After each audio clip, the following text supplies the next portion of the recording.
আলাইকুম, welcome to BD 82। এ পর্বে আমরা অষ্টম শ্রেণীর 90 পৃষ্ঠার 13 নম্বর যে সমস্যা আছে এই সমস্যাটি সমাধান করব। এখানে বলা হচ্ছে জুবাইর এবং রিয়া উভয়ে 7% হারে 6 বছরের জন্য 25,000 টাকা করে ব্যাংকে জমা রাখলো। যদি জুবাইর সরল হারে এবং রিয়া চক্রবৃদ্ধি হারে মুনাফা পায়, তবে কে বেশি লাভবান হবে এবং 6 বছর পরে মুনাফা আসলে কার কত টাকা হবে। অর্থাৎ দুজন ব্যক্তি জুবাইর এবং রিয়া উভয়ে ব্যাংকে 25,000 টাকা করে জমা রেখেছে 6 বছরের জন্য এবং উভয়ের মুনাফার হার আছে 7%। এখন জুবাইয়ের পাচ্ছে সরল হারে এবং রিয়া পাচ্ছে চক্রবৃদ্ধি হারে মুনাফা। তবে এখন আমাদের দেখতে হবে যে কে বেশি লাভবান হচ্ছে এবং 6 বছর পরে মুনাফা আসলে কার কত টাকা হবে। তো সরল মুনাফার সূত্র থেকে আমরা জানি কি আই সমান PRN। তো এখানে মুনাফার হার আর সমান কত? আর সমান 7%। তো 7%কে আমরা কিভাবে লিখতে পারি? 7/100। ওকে, এরপরে কি সময় n সমান কত? n সমান হচ্ছে 6 বছর, তাহলে 6 বছর। এরপরে আসল পি সমান কত? 25,000 টাকা, তাহলে 25,000 টাকা। তাহলে আই সমান PRN, পি এর মান কত? 25,000, তাহলে 25,000 গুণন আর এর মান কত? 7/100, তাহলে 7/100 গুণন n এর মান কত? 6। তাহলে এই অংশটি যদি আমরা সমাধান করি, এই 0 2 0 কাটা, তাহলে এখানে কি থাকতেছে? 250 7 6। তো সবগুলো মান যদি আমরা গুণ করি তাহলে কি পাবো? দেখেন 250 গুণন 7 গুণন 6, তাহলে আমরা ফলাফল পাচ্ছি 10,500। 10,500, তাহলে এটা হচ্ছে সরল মুনাফা। তাহলে 6 বছর পর জুবাইরের মুনাফা আসল, 6 বছর পর জুবাইরের মুনাফা আসল কত হবে? সরল মুনাফা হচ্ছে 10,500, জুবাইরের সরল মুনাফা 10,500 যোগ আসল কত? আসল হচ্ছে 25,000 টাকা, তাহলে 25,000। তাহলে 10,500 সাথে যদি আমরা 25,000 যোগ করি তাহলে কত হবে? যোগ 25,000, তাহলে হচ্ছে 35,500। তাহলে এখান থেকে 35,500 টাকা। এটা হচ্ছে জুবাইরের মুনাফা এবং আসল। এরপরে রিয়ার ক্ষেত্রে কি? চক্রবৃদ্ধি মুনাফা। তো চক্রবৃদ্ধি মুনাফার ক্ষেত্রে আমরা জানি সি সমান পি 1 + r⁻n - 1, তাই না? এটা হচ্ছে চক্রবৃদ্ধি মুনাফার সূত্র। তো এখান থেকে মুনাফার হার আর সমান কত? 7% বা 7/100। আর কি? সময়কাল n সমান কত? 6 বছর। সবকিছু ঠিকঠাক থাকবে। প্রারম্ভিক মূলধন কত? 25,000, তাহলে পি সমান 25,000 টাকা। এরপর দেখেন সি এর মান বসাবো আমরা। সি সমান কত? পি এর মান হচ্ছে 25,000, তাহলে 25,000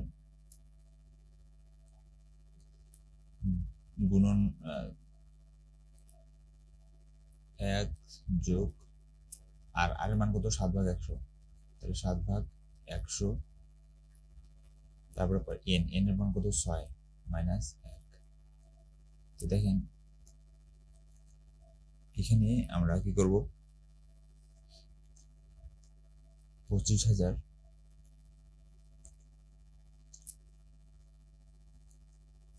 আচ্ছা 7/100, এটাকে যদি আমরা সমাধান করি তাহলে কত পাবো? দেখেন আমরা যদি 7কে 100 দ্বারা ভাগ করি তাহলে ফলাফল পাবো আমরা কত? 0.07। এর সাথে কি আছে? 1 যোগ আছে, 1 যোগ করে দিই। আমরা একবারে কাজটা করতেছি। 7/100 মান পেলাম 0.07, তার সাথে যোগ আছে 1, তাহলে 1 যোগ করে দিই, যোগ 1, তাহলে কত পাচ্ছি আমরা? ফলাফল 1.07।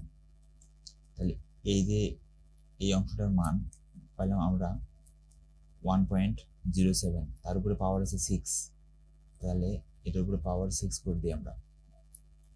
1.07 এর পাওয়ার আছে 6, তাহলে কত আসছে ফলাফল 1.5007।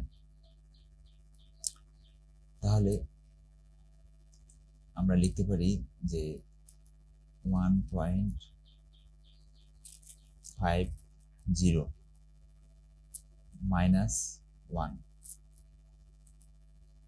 তাহলে এখান থেকে দেখেন, আচ্ছা 25,000 1.50 থেকে যদি 1 বাদ দেয় তাহলে কি থাকে, 0.50 থাকে।